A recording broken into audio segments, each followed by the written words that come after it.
And it was a great fight with Nico, but I got to ask you, the second part of the race, when Nico's getting a little bit close and your times weren't all that great, the team said, Lewis, you got to turn it on, and suddenly you found pace from somewhere. Were you toying with him a touch at that point? I wouldn't say I was toying with him, but I was. It was a race where you don't have to do more than you have to.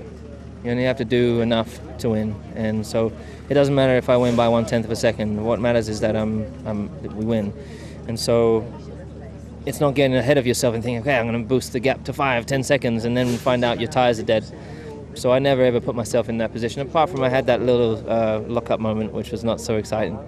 But and I was looking after this engine as well. So I didn't always have my engine flat chat because I want this engine to go as far as it can.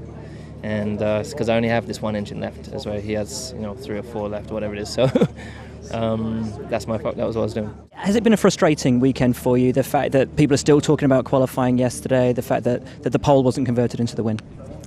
No, it's not frustrating. I mean, what's frustrating is losing the win, yes. Qualifying, I don't know what there needs to still be discussed, I mean, I did what needs to be done under double yellow, and that's it. Followed instructions, so followed the guidelines.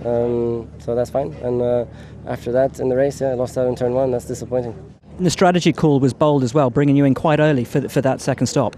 Yeah, at the time we looked like we were quite competitive, with Mercedes, so we tried an aggressive stop and tried to force them into something, but in the end they were just able to go quicker, and I think they were holding a little bit back, so it was as if they sucked us into that, but in the end it was quite tough holding Seb behind the tyres. I'd flat spotted them and it wasn't easy, but anyways, I enjoyed it, and it was definitely a nice feeling crossing the line and knowing I was going to stand on the podium.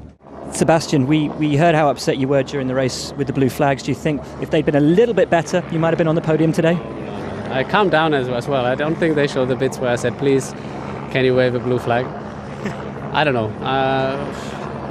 Obviously you always get the impression you lose a bit more than others, but in the end I think the lap cars are doing a very good job. It's very difficult.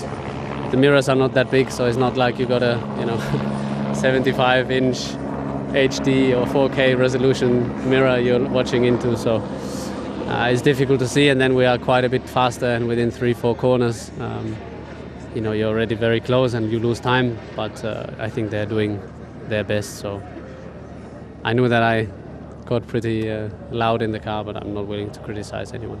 Brilliant race on an alternate strategy. You spent the majority of it fighting with Max Verstappen. Do you think he was fair with you in the closing laps?